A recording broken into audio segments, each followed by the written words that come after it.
Shalom saudara, berjumpa lagi dengan saya Debbie Basjir di dalam Hikmat Kehidupan.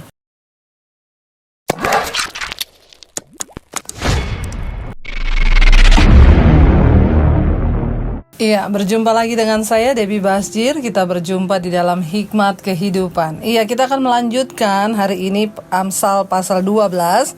Hikmat adalah pikiran Tuhan yang akan menuntun jalan hidup kita untuk terus berjalan di dalam kebenaran. Dan hikmat adalah takut akan Tuhan supaya jalan hidup kita terhindar dari malapetaka. Salomo adalah raja yang menuliskan kitab Amsal terbanyak, dan dia memberitahukan banyak pengalaman-pengalaman pribadinya agar kita semakin berjalan di dalam takut akan Tuhan.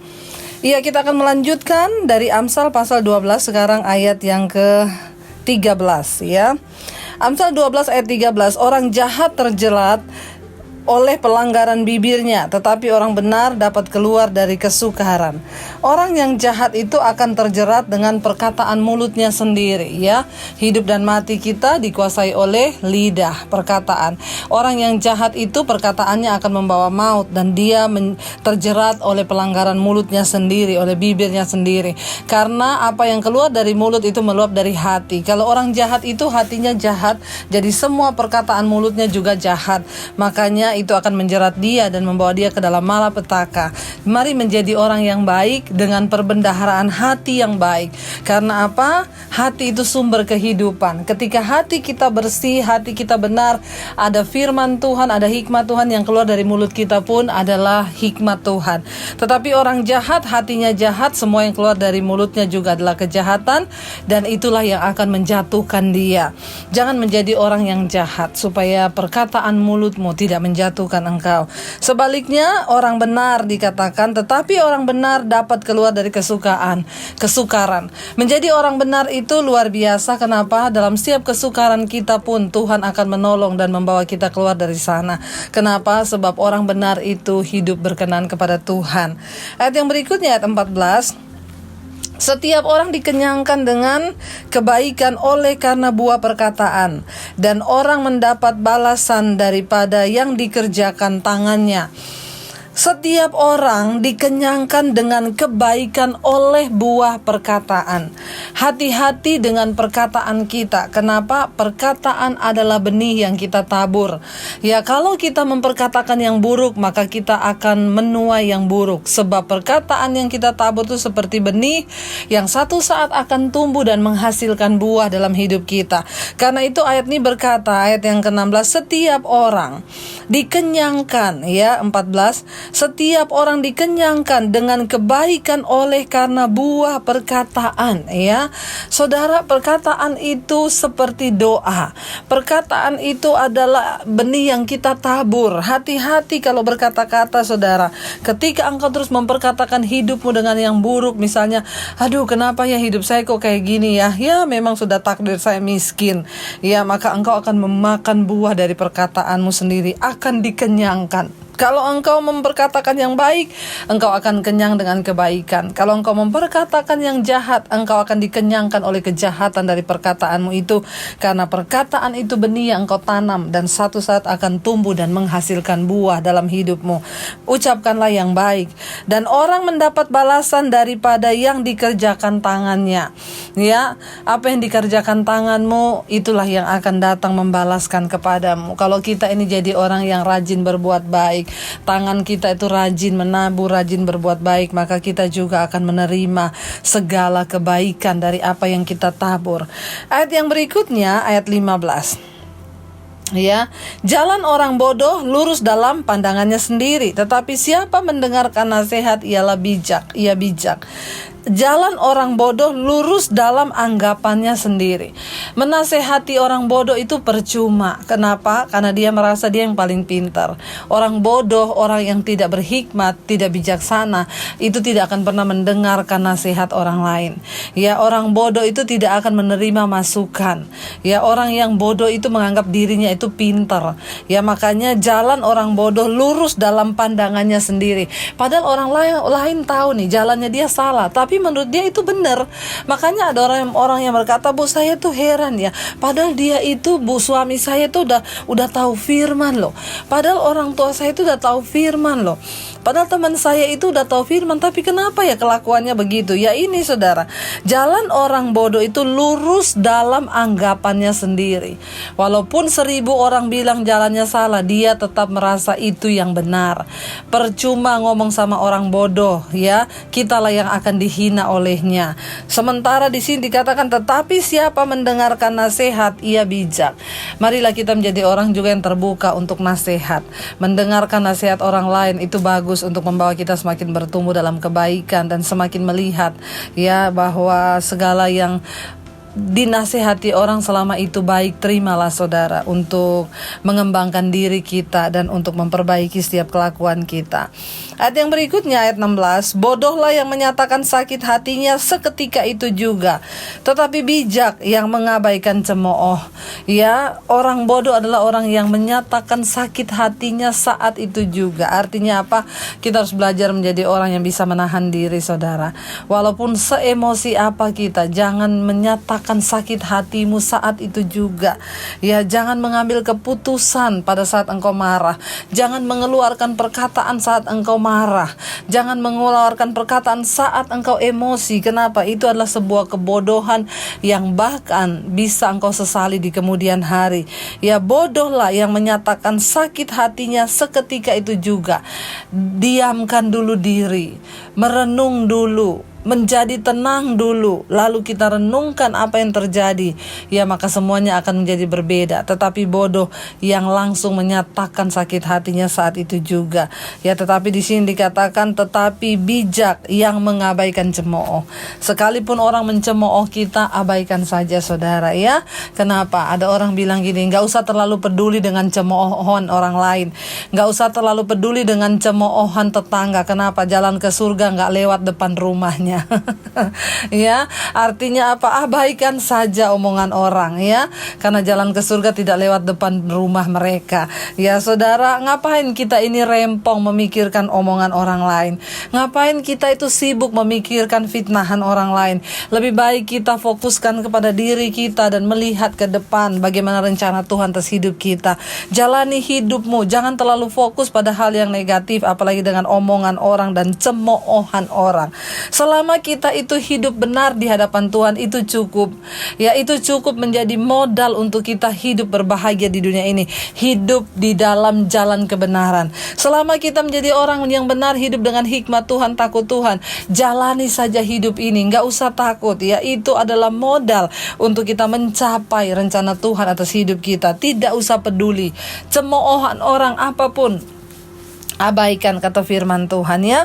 Bijak yang mengabaikan cemooh. Ayat yang berikutnya 17, siapa mengatakan kebenaran, menyatakan apa yang adil, tetapi saksi dusta ya menyatakan tipu daya. Orang yang menyatakan kebenaran, ya, menyatakan apa yang adil, ya, perkatakanlah terus kebenaran, ya, apa yang benar itu jangan takut memperkatakan yang benar, saudara, selama itu benar. Kenapa? Ya, karena siapa mengatakan kebenaran menyatakan yang adil, tetapi saksi dusta menyatakan tipu daya. Ada orang-orang yang rela bersaksi dusta, saudara, ya, hanya untuk mendapatkan sebuah keuntungan, tapi ingat itu sebuah kekejian di mata Tuhan karena itu adalah tipu daya. Ya, ada yang lancang mulutnya, ada orang yang lancang mulutnya. Ayat yang ke-18, seperti tikaman pedang, tetapi lidah orang bijak mendatangkan kesembuhan. Ada orang yang lancang mulutnya seperti tikaman pedang. Seringkali kita itu mendengar ya, ada orang-orang itu yang kalau bicara itu kadang gak dipikir dulu, saudara, seperti tikaman pedang, saudara ya. Tetapi lidah orang bijak mendatangkan kesembuhan. Sebaliknya, saudara, ada orang itu yang bisa melukai dengan perkataan. Setiap kali ngomong itu melukai orang, saudara. Tetapi lidahnya orang bijak itu datang menyembuhkan. Jadi orang fasik itu memberi luka hati, orang bijak datang menyembuhkannya, ya. Jadi jangan menjadi orang fasik, saudara, ya. Karena ada orang yang lancang mulutnya seperti tikaman pedang, ya, tetapi lidah orang bijak mendatangkan kesembuhan. Orang kalau ditikam pedang itu kan berarti luka, saudara. Jangan perkataan kita ini membawa luka. Sebagai istri, perkatakan yang baik untuk suamimu. Jangan melukai hati suamimu. Ya, suami belum dapat kerja, istri udah, kamu itu ya belum dapat kerja dari dulu, mana itu kerjaanmu, gini. Tapi jangan jadi suami yang malas. Teruslah berusaha menjadi orang benar dan rajin, Tuhan pasti akan memberkati. Sebagai suami juga mari kita keluarkan perkataan yang baik buat istri dan anak-anak kita. Jangan melukai dengan perkataanmu. Kenapa? Karena ada orang yang lancang mulutnya seperti tikaman pedang. Artinya apa? Membuat luka. Tetapi dikatakan lidah orang bijak mendatangkan kesembuhan. Biarkan seterus lidah kita tetap mendatangkan kesembuhan. Tapi Bu, anak saya tuh kalau ngomong nyakitin hati. Enggak apa-apa, yang penting lidahmu menyembuhkan, ya. Ayat yang berikutnya, saudara, kita lihat ayat 19. Bibir yang mengatakan kebenaran, ya, tetap untuk selama-lamanya. Tetapi lidah dusta, ya, di sini dikatakan bibir yang mengatakan kebenaran tetap untuk selama-lamanya. Tetapi lidah dusta, ya, hanya untuk apa di sini dikatakan sekejap mata. Ya, bibir yang mengatakan kebenaran itu akan tetap untuk selama-lamanya. Ya, tetapi lidah dusta itu hanya sekejap mata, sebentar saja. Ya, omongannya sia-sia, saudara. Tetapi lidah orang benar mengucapkan kehidupan dan akan dikenang sampai selamanya. Ayat yang berikutnya kita baca sama-sama, ayat yang ke-20, ya. Ayat yang ke-20, tipu daya ada di dalam hati orang yang merencanakan kejahatan, tetapi orang yang menasihatkan kesejahteraan mendapat sukacita. Tipu daya ada di dalam hati orang yang merancangkan kejahatan, tetapi orang yang menasehatkan kesejahteraan mendapat sukacita. Jangan ada rancangan tipu daya di dalam hati kita, saudara, ya. Karena itu adalah sebuah kejahatan di mata Tuhan. Tetapi orang yang menasehatkan kesejahteraan akan mendapat sukacita. Kita bersukacita karena perbuatan kita, karena bagaimana kita memilih hidup yang berkenan di hadapan Tuhan. Ayat yang berikutnya, ayat 21. Orang benar tidak akan ditimpa oleh bencana apapun, tetapi orang fasik akan senantiasa celaka. Orang benar tidak akan ditimpa oleh bencana apapun, tetapi orang fasik senantiasa celaka. Ingat ya, dalam hidup ini apa yang kita tabur itu akan kita tuai. Kalau kita hidup menjadi orang benar, tidak akan ditimpa bencana. Kenapa? Karena orang benar itu selalu memutuskan yang terbaik. Ya, dia tidak akan mudah kena bencana karena dia memiliki hikmat Tuhan. Ya, ayat yang berikutnya, ayat yang ke-22. Orang yang dusta bibirnya adalah kekejian bagi Tuhan, tetapi orang yang berlaku setia dikenannya. Orang yang dusta bibirnya kekejian bagi Tuhan, tetapi orang yang berlaku setia, ya, akan dikenannya. Saudara, jangan suka mengucapkan dusta dari mulut kita. Katakan ya kalau ya, tidak kalau tidak. Lebih dari itu dari iblis, ya. Jangan bersumpah palsu, jangan berdusta antara suami dan istri, jangan ada dusta di antara kita, ya. Demikian antara anak dan orang tua. Biarlah kita terus mau memperkatakan yang benar. Kenapa? Karena orang yang dusta bibirnya kekejian bagi Tuhan, dan orang yang suka berdusta itu tidak akan mungkin hidup dalam damai dan sejahtera. Kenapa? Karena dia adalah kekejian bagi Tuhan.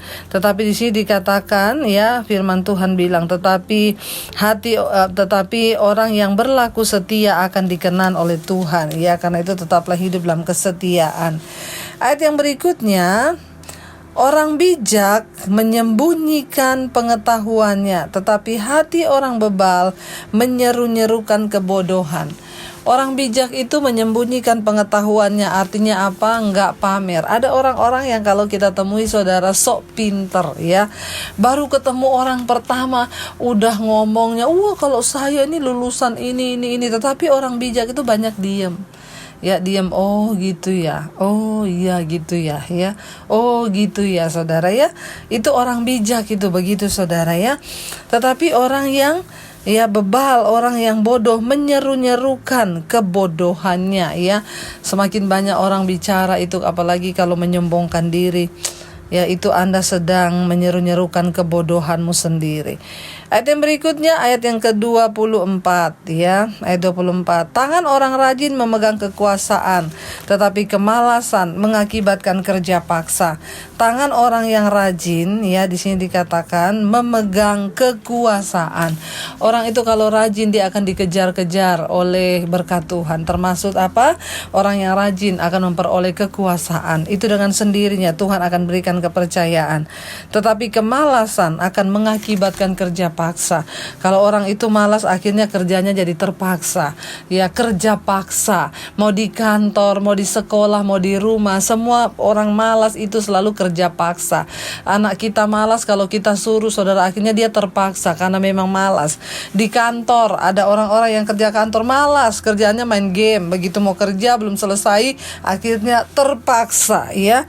Karena itu bertobatlah, jangan jadi orang yang malas, tapi kita mau jadi orang yang rajin. Supaya apa? Kita juga memperoleh berkat-berkat Tuhan, saudara, ya. Ayat yang berikutnya di sana dikatakan kekhawatiran ada dalam hati membungkukkan orang. Kekhawatiran dalam hati membungkukkan orang, ya. Kekhawatiran di dalam hati itu membungkukkan orang. Maka jangan suka khawatir, saudara, ya. Orang yang khawatir itu bungkuk, kata firman Tuhan. Kenapa? Dia banyak menyimpan beban, ya. Jangan khawatir, kata firman Tuhan, ya. Berserah pada Tuhan, karena kekhawatiran itu membungkukkan orang. Alkitab berkata jangan khawatir, karena dengan kekhawatiranmu engkau tidak bisa menambah sehasta pun pada jalan hidupmu, ya. Bersukacitalah, bersyukurlah, karena kekhawatiran itu hanya mendatangkan, ya, stres, ya. Kekhawatiran itu mendatangkan tidak damai sejahtera. Jangan khawatir, karena orang yang khawatir itu dikatakan membungkukkan orang. Tetapi perkataan yang baik menggembirakan dia, ya. Tapi orang yang khawatir kalau dapat perkataan baik akan bergembira. Orang benar, ayat yang berikutnya 26. Orang benar mendapati tempat penggembalaannya, tetapi jalan orang fasik menyesatkan mereka sendiri. Orang yang benar akan mendapatkan tempat penggembalaannya, saudara. Artinya apa? Nggak usah repot-repot. Tuhan yang menyediakan satu tempat bagi orang benar, ya, untuk dia menetap di sana dan menggembalakan. Mungkin lewat pekerjaan, ada orang-orang di sekelilingnya yang bisa dia gembalakan dan dia hidupi. Orang benar mendapatkan tempat penggembalaannya atau mendapatkan pekerjaannya, ya. Selama kita hidup benar, jangan takut. Tetapi jalan orang fasik menyesatkan mereka sendiri. Tetapi orang fasik itu jalannya menyesatkan dirinya sendiri dan tidak mendapatkan sesuatu yang menetap. Orang malas tidak akan menangkap buruannya, ya. Orang yang malas itu tidak akan mendapat hasil, artinya. Tetapi orang yang rajin akan memperoleh harta yang berharga. Tapi orang rajin memperoleh harta yang berharga karena Tuhan yang memberikan. Yang terakhir, ayat yang ke-28. Di jalan kebenaran terdapat hidup, tetapi jalan kemurtatan menuju maut.